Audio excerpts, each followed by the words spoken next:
मैनू मैं चंगा हाँ लगदा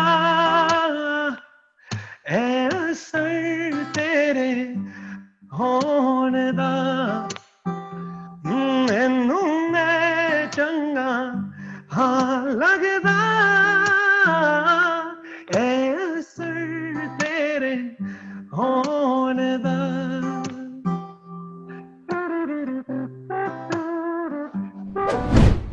What are your favorite two new habits that you've adopted during lockdown? That is something you want to stick around for the next few years at least, if not more. Exercise. I started those insanity workouts, and they never get easier. Every day is harder than the last. Yeah. But I love that new habit, and I want to keep it up.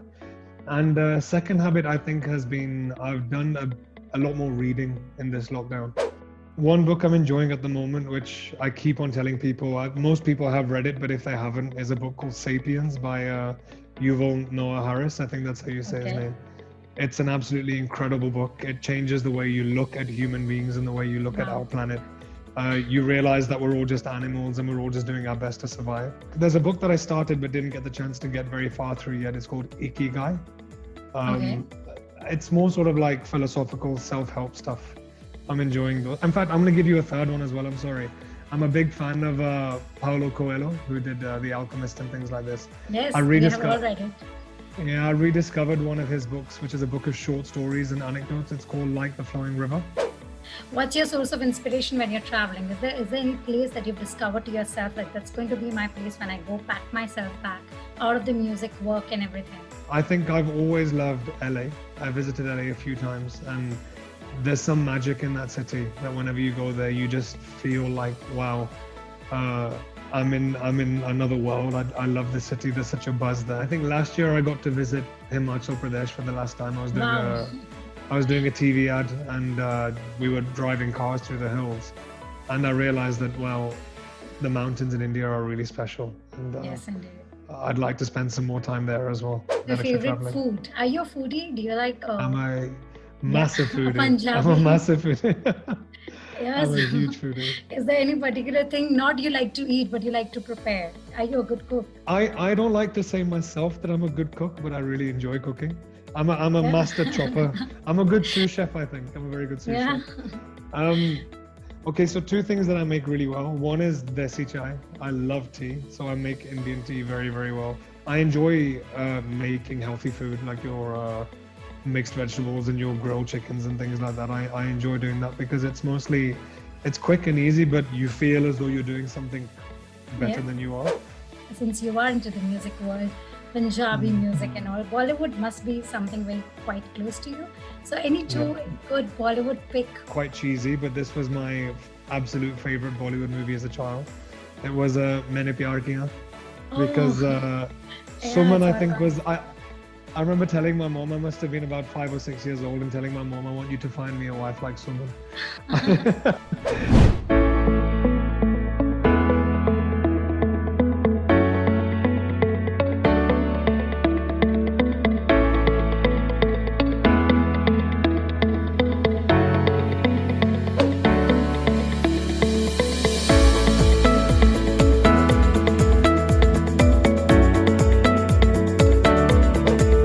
Thank you so much for giving time for listeners and viewers of India podcast. It's an utmost pleasure to have you with us. We have been listening to your song, the latest release.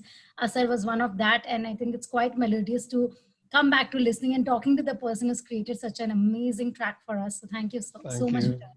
Thank you. It's a pleasure to be here. Thank you so much. I'm really happy to join you. Just before I go to the song and the whole story around how it came around, we would like to come to your story.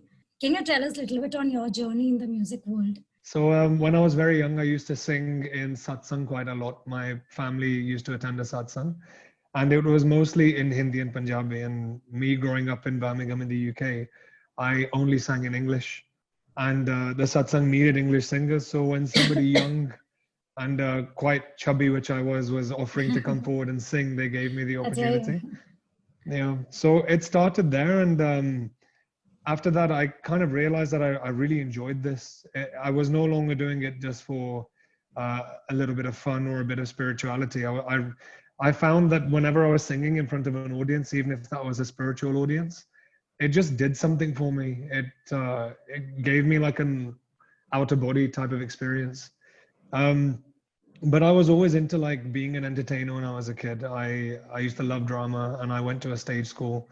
I did all of these things, but at about the age of 15, my dad bought me a guitar, and I Okay. remember not knowing how to play it. But when my fingers touched the string and I felt the sound like reverberating from the guitar, something just happened, and instantly I was like, okay, forget drama, forget wrestling and all these other things that I wanted to do. Music just took the center stage of my life So guitar played a role in your life to bring sur in your life, right? Can we massively. resonate it with your name? How does that go? Yeah, we can do. I mean, the name Sur is obviously not my real name, but the name has been resonated now. It's been selected and kept, and it works for me. So that's quite good. Different genre of music you've played on. So could you just let us know a little bit more on your taste of music and where did you find your genre and you felt like I want to stick around this and play around that? So initially, when I was about 16 or 17, a few friends of mine, they decided they wanted to start a band back in Birmingham. And in those days, I was listening to a lot more rock music. So there Yes. were bands that I really loved. Some of your listeners may know bands like Incubus and the Red Hot Chili Peppers, Nirvana and the Foo Fighters. I was very much a boy with long hair and ripped jeans, and I used to bang my head at these gigs and stuff. And my family looked at me as a little bit of a weirdo for that, because most of my brothers are into hip hop, urban, R&B, rap, all that stuff. And I was the only one that was there going to all these rock concerts and coming out tattered and battered. But when I think I was about 18 or 19 years old, my band and I at the time, we joined a school of rock competition that was on TV. Okay. And off of that competition, I think we came third in the entire competition. Somebody saw me. There was a Punjabi band called Swami, which was a sort of Bhangra hip hop sort of experimental band based in London. Somebody sent them a clip of me singing, and I was invited to come and meet the main producer. And the next thing you know, I was invited to join the band. And at the age of 18, I'd gone from playing in front of 10, 12 people inside a small pub to my first show with Swami in front of 7,000 people. Wow. It's suddenly just like my exposure to the crowd just grew. The Do you pronunciation. remember your first song? Do you remember the first one that you got your journey with this particular band you're talking about? Which was the first track that you played or you sang around along that one? Yeah, it was a song called Desi Rock. It was actually Okay. very big in India for a little while as well. Um, I missed you Could slightly could though you could I because have a small? Yeah, I wanted to have a uh, glimpse into that particular song, which was your first song then. okay, it's quite high. If it's too loud, tell me. नी तेरे रूप दी होगी बल्ले बल्ले नी तेरे रूप दी होगी बल्ले बल्ले नहीं अज रूप दी होगी बल्ले बल्ले तेरी तोड़ पटे पटवारी नहीं तू मत्स बना दी मारी सोनी तू सारी दी सारी अज रूप दी होगी बल्ले बल्ले. There you go. That's That that's was the. actually the most popular Punjabi track I remember. Oh, you know Now I it. can relate to it. Yeah, because this is one of the tracks we have always been tapping our foot to, and growing up listening to it. It's very popular here. Because of this song, the band was invited to play all over Europe. We got to tour India in 2005, and all of those experiences, playing live and being on stage with so many different bands, I think all of that really added to me and fed into me. I don't think I would be the musician that I am today if I hadn't, or even the person that I am today, if I hadn't had those experiences that came from that song. Coming to your song Asar that has just come off, can you tell us more about the whole inception of the song? What really got it to its making, and did it really come out during the lockdown period? Is that is the making going to be not just creatively different, but also it took challenges of resource limitation during the entire lockdown space that we were on? So we started writing the song about 2 years ago, actually. But the way it works in the industry, for any of your music fans who are listening, it's very rare that you complete the song when you're first writing it. You'll write like a 1 minute demo of the song, and then you'll pitch that to different companies and labels if that's what Yes, you're looking to do. certainly. Yeah, so we wrote half of the song about 2 years ago, and it managed to receive some interest, but it never really got the deal that we were looking for. And then when the lockdown happened in April, I decided to go back home to Birmingham to be with my father, and because we didn't know how long we were going to be stuck at home for, and I Yes. didn't want him to be by himself. So I took the decision of leaving Bombay, which had now been my home for 3 years. I went back to Birmingham to be with my dad, and my manager, as well as a few friends, all sent me a message saying, "Hey, listen, Sir Sterling Reserve Music Project and Universal Music are doing this competition. That if you send them your songs and they pick your song, it's something they're doing specifically for lockdown. They Wow. will release your song on their platform, but they will also allow you to shoot a video. They'll help you to shoot a video." True. So I thought, why not? Who knows what can happen? And I sent 5 or 6 songs in. And I actually forgot about it completely because it was a few weeks before anybody got back to me. And then one day I was at home. I remember I was actually sat like this drinking a cup of tea. And somebody called me and she said, "Hi, is this sir?" "Yeah, it's sir.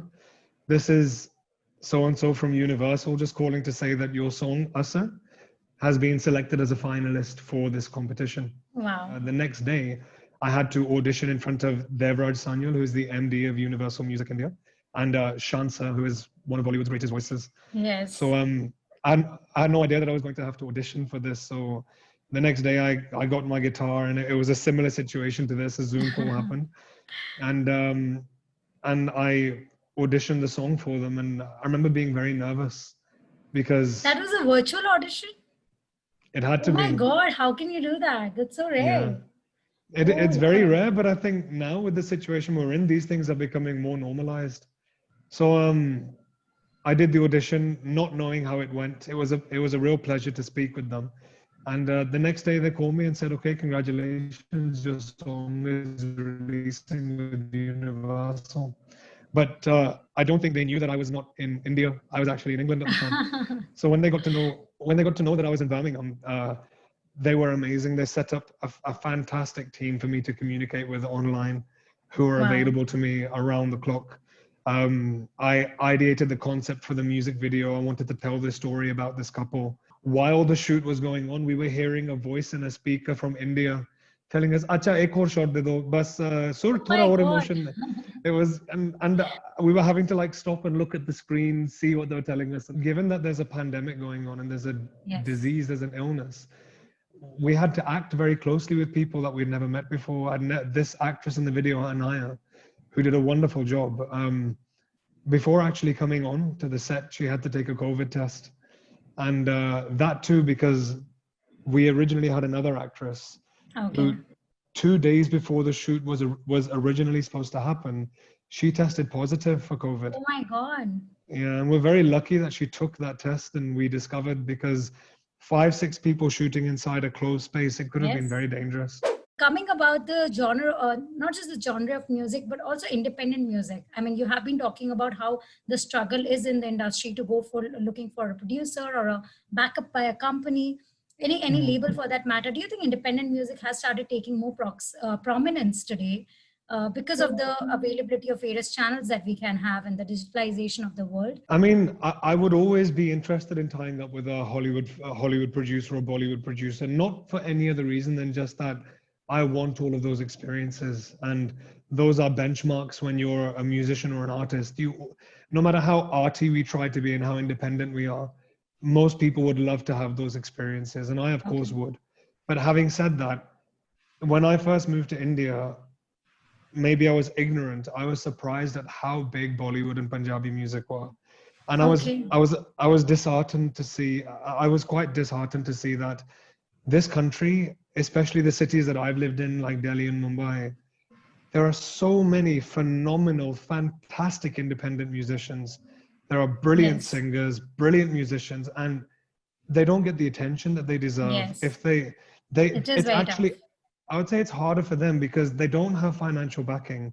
So they're spending their own music to buy their instruments, to go into practice rooms, all the money that they spend to rehearse and make these records and do all of that. Then they go and play in these small venues that don't offer them very much money. So I remember when I first moved to India, I caught a few bands in Delhi who blew me away, and I started sharing their music with my friends back in the UK. And I said, these guys are actually better than some of the bands we have back in England. Wow. And I genuinely feel that way. I think India is such a huge, vast, dynamic country, and there is so much talent here. I think it's a shame if we don't start making more room in the market for these independent musicians. And I myself personally, as much as I would love to do Bollywood and I would love to do big Punjabi stuff, at my heart, at my core, I'm an independent musician, and I would love to be able to continue to do that also. With Netflix and with OTT, do you think with post-COVID scenario, will things change for good? Now people are not wanting to receive only a Bollywood song. Rather, they are more choosy and picking on songs they like because you have a lot of podcast networks out there. So what do you think that has really started opening up?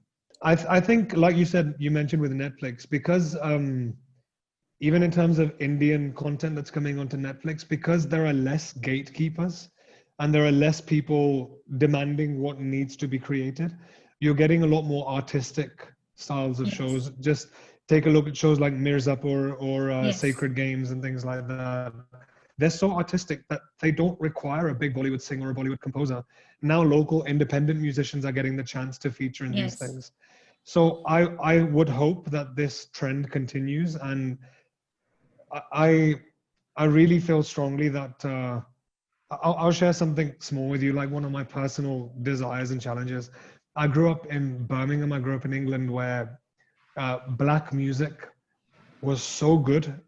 It was so influential that if you listen to any form of pop music today, somewhere it's influenced by jazz or R&B or reggae, and all of these are forms of black music. And the music is so good that it penetrates. Even today, we're listening to hip hop all over India. Yes. But where did that come from? In my mind, I've always thought Indian music is so rhythmical. It's so strong. Our beats, it's so addictive. Can you imagine if one day Western pop music or global pop music just had some Indian influence in it, and that was normal? Something on the line of fusion, you mean? There have been artists who've brought out this fusion genre where they have mixed the classical with the different forms that you're saying, which are the core something like that. But the thing with fusion is it's very deliberate. With fusion music, you're telling people, oh, hey, look, I've mixed this style with that style. But with pop music, all pop music is actually fusion music. It's just very subtle. Yes. Any pop song you just exactly you don't realize, but suddenly if you listen to any pop producer, they'll tell you, oh, this great melody that I wrote, I actually heard that in an Arabic song. Wow. You know, and I would love to know that Indian music, and I think it's going to be the independent musicians that help us do this, that they influence music around the world, and maybe people don't even realize, but they're tapping their feet to an Indian beat, you know. With Asar particularly, is there some story around coming up with that song? Is there something that led to inspiring you to bringing or writing that song up? Can you lead us into understanding that? So as I mentioned on this song, I'd worked with Bharat Goel, who produced and composed the music. And he's a wonderful producer, wonderful composer. And Siddhant Kaushal wrote the lyrics, who's actually a very good friend of mine now for the last year. So as I mentioned, we had this song about 1.5 years ago, 2 years ago, just as a demo. And I kept speaking to Bharat and saying that the lyrics don't feel right. Something isn't hitting with the lyrics. I don't relate to the song. So we called Siddhant and asked him that, okay, we want to rewrite this song. Can you come and give us a hand? And as 3 guys, we were sitting together in this apartment in Bombay and trying to figure out what kind of concept do we want to write about. And we started talking about relationships. We started talking about our own relationships and our own experiences. Wow. And we realized that because of things like Instagram and Tinder and Snapchat and TikTok and all of these things, relationships aren't the same as they used to be. And there's a lot of insecurities in relationships, not meaning that, oh, I'm insecure that you won't be faithful to me, but a lot of self-doubt in relationships. These days, people are striving so hard to be perfect that they often forget to be themselves when they're with their partner. Yes. But I've been so fortunate that in the last few years, I've been in a relationship where I feel the reason for my success in music these last few months has been because of this relationship. My partner has been so supportive and so understanding, and so given me so much freedom to be who I am, that I realized that actually I kind of like who I am after being in this relationship with you. Like I like who I am, and when we were talking about this in the room, and I was explaining this to Bharat and Siddhant, that this relationship that I'm in, it has allowed me to love myself a bit more. It has left an impact on you. It's like the asar, the word itself, Exactly that. So Siddhant was saying, okay, well, what about this line? The first line he wrote was, "Mainu main changa aan lagda, eh asar tere hon da." That the whole thought that, I love me, I respect myself more, I look good to me, and that is directly your impact. So once we'd cracked that line, the rest of the song just wrote itself. I am going to ask you a very cliche thing. Please, can you hum us 2 lines of Asar also, so that we can, sure. Because the journey is so interesting and I want people to know how the journey leads to.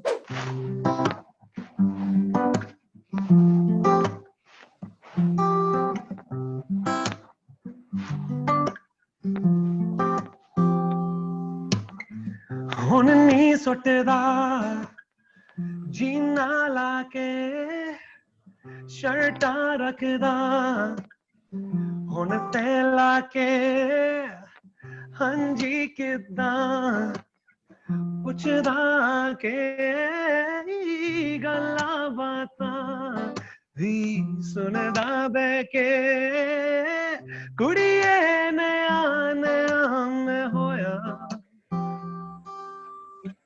ਹੱਸਦਾ ਗਿਆ ਖੁਸ਼ੀ ਚ ਰੋਇਆ ਮੈਨੂੰ ਮੈਂ ਚੰਗਾ ਹਾਂ ਲੱਗਦਾ ਐ ਅਸਰ ਤੇਰੇ ਹੋਣ ਦਾ ਮੈਨੂੰ ਮੈਂ ਚੰਗਾ ਹਾਂ ਲੱਗਦਾ ਐ ਅਸਰ ਤੇਰੇ ਹੋਣ ਦਾ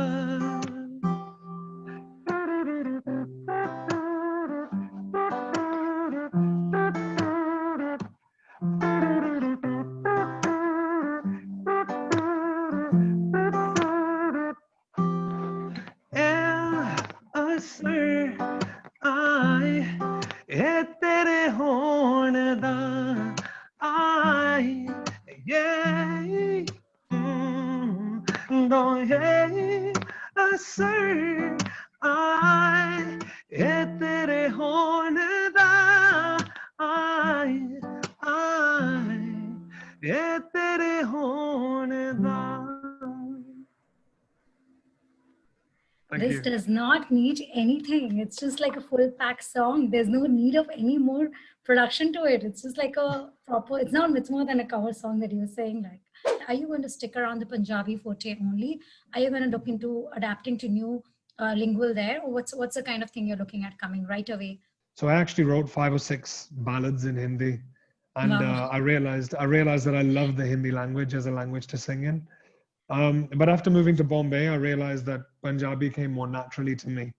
So I'm somewhere in between. I do have about 6 or 7 more songs in my library that I'm working on, but they are all Hindi Punjabi, a bit more Punjabi centric. I think Asar is the more calm, peaceful, relaxed song that I have. But the rest of my music is a bit more pumping. It's a lot more dancey. If any of your viewers and listeners are musical people who are looking forward to doing music, I'm not somebody who says that, now that I have released a song, I don't entertain people's messages. I love collaborating with people. I love working with new talent. So if anybody has something that they want to work on, I'm always open to working with new people. And that's very rare, sir. For in India, you having not holding that stardom to yourself is very rare. So you're reaching out to people and saying, hey, you can talk to me. I'm a star, but I'm approachable. So that's a very rare quality.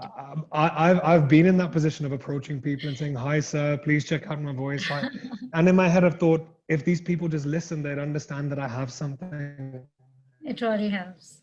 If these people give me 5 minutes of their time, they'll realize that I have something. We never know who's contacting us who may also have that something, and I don't want to miss out on that.